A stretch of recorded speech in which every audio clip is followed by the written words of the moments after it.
How are you guys doing? Welcome back, all, to another exciting episode of Beach Cat Cinema Corner. All right. Okay, guys. Well, I don't know if many of you guys have seen this trailer. Maybe if you watched the Super Bowl or hopped on your computer and watched it for yourselves. But the trailer that we're gonna be looking at today is the Superman that's coming out in 2025 in July. Yep. So without further ado, we are going to check this out right about now.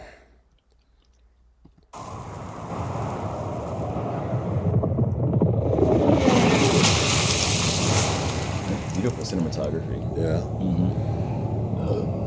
I don't know how I feel about the costume. I'm not totally crazy with the kind of. It's okay. The outfit's okay. 60s or 70s kind of looks. Which I don't mind. I don't mind it. I don't mind that at all. The costume is not bad. I mean, they could at least have the cape a little bit more like how they used to. But I know everybody's. I think they always want to try to make alterations to it. So many alterations. I mean, it was just everybody wants it to make it look good, which I get that. So.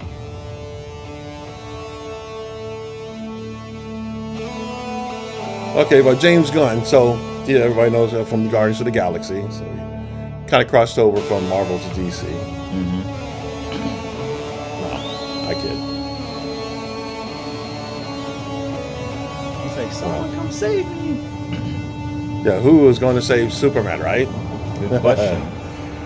But the one and only, so it's Krypto. Yeah. Oh, I love Krypto.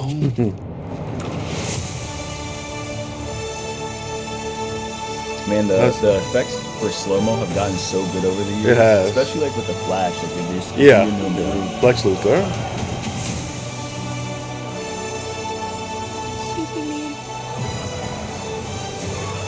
I know I lost my mind if someone threw a can at me. It's probably like a gnat to him. It's like oh. I love that orb thing that's shooting on a blast in the Yeah. Adds so much color to that shot. Aw. No, I don't know who that is. Let's. I knew who it was. I can't remember it. Let me look it up. All right. So July 11th.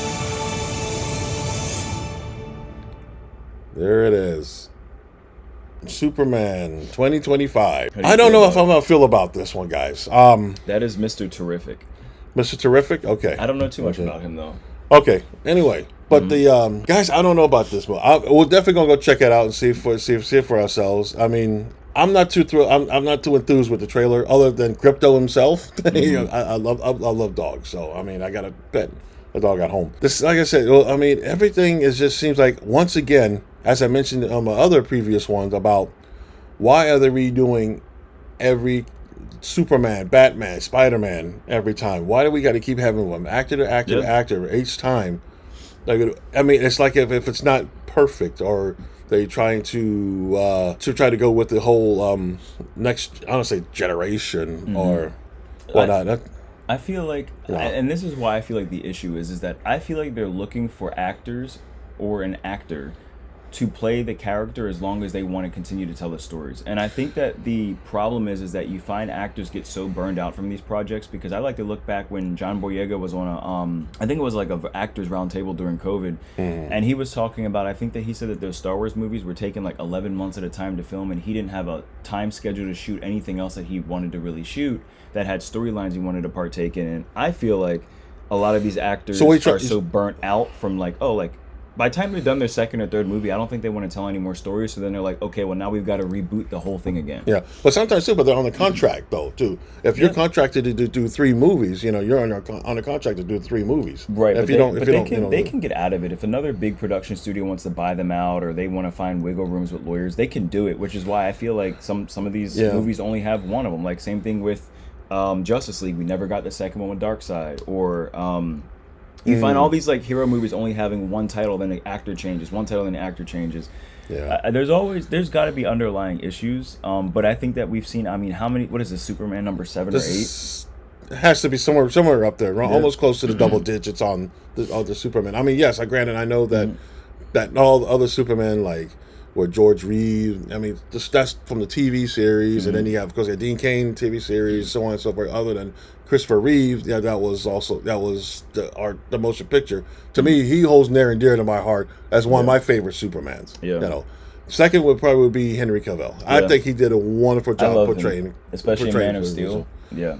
I know not many people were too crazy about the Man of Steel, but I really like the story. I really like how it kind of brings, like, as Clark Kent or Kal-El more human. Mm-hmm. You know, than the well, I mean, they also did that with Christopher Reeves too. So I mean, that's the thing.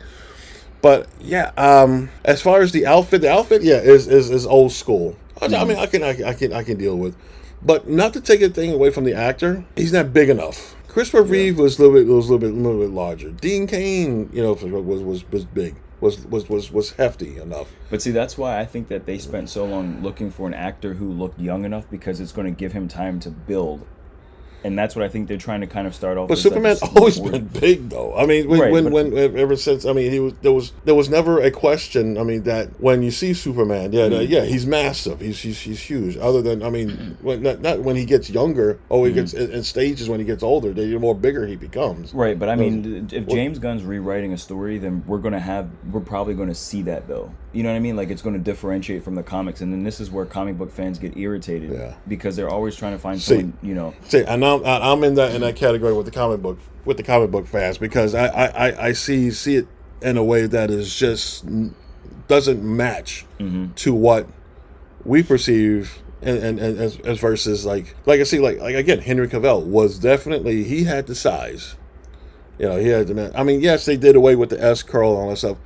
I can tolerate that to a certain point, but the thing is that, guys, let us know what you think, please. Well, comment you also touched on something too, and you talked about how you liked about how the movies with Henry were able to bring more humanity to it. Mm-hmm. I think that this is the big problem with a lot of studios, is that, and I can only speak for myself, and this is the way that I think that maybe some other people feel, but I don't think that people want to see a relation to humanity. Now, in terms of emotional connection to a project, that's how you emotionally connect to it, but most of us as comic book fans, we don't want to see that. We want to see MFers just fight. That's what we want to see. We want to see a good storyline. We want to see people fight, and I think that sometimes they struggle between, do we make them more human or do we make them more of the super figure? And that's what I think that the comic book fans want to see. Yeah, well, I mean, that's what goes the story down the line when Martha and Jonathan, when they saw that the rocket land into around their area, and they saw this little baby, you know, right? So they raised him as a human being, right?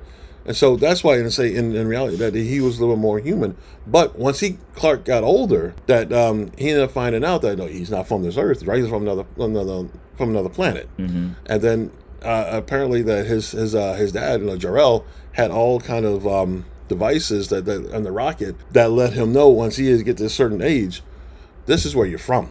Right? And that's one of the things that I loved about Man of Steel, is that they talked so much about Superman's past. Like, they just filled in so much in just such a great way of it. It's like, man, like, I felt like Superman was just this big icon, not just this human walking all the time. Because a human walking is Clark Kent, and that's fine, but I don't like seeing so much time spent with Superman being human. I'm fine watching it as Clark Kent. Let us know what you guys think. Like, I would love to hear your guys' thoughts. I mean, we can go all day with this one, because I mean, it is by and large a very big topic to really discuss and talk about when it comes to superheroes, when movies and stuff like that. If it's and let us know if this is too much. If you go on and say like, this is another Superman movie, was like, oh, right, but yeah, I mean, again, we're gonna check it out and see what it's all about.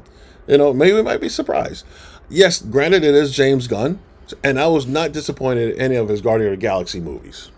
Mm-hmm. So I'm willing to give him a shot at this, a chance to see what he has to bring to the table on Superman. The one where Star-Lord's dad was the planet. I can't remember his name. Ego. I don't know what it was about that movie, man, but it's just not invested No? in the You didn't story. I like care? the first one though, and I like the third one. What was the third one? Volume 3. I Volume like 3. that one too. Yeah, Volume 3. Volume 3, you really kind of tied in a little bit more of the rest of the Volume 1 and Volume 2. I mean, there you have it, guys. I mean, there it is. Are you guys going to see this in the theater, or are you going to wait till till it comes on stream? Yeah. Trailers can do great things. I mean, it can make and break if you really want to go see it or not see it. You know, and like all the fanboys that has probably seen this is probably, you know what I mean, it can go either or, right? But there it is. All right.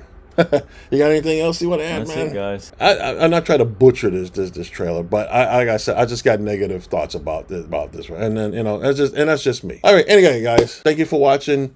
Please, if you get a chance, to subscribe, hit the notification valve, leave comments down below, and we thank you all for watching, and we'll see you guys on the next one.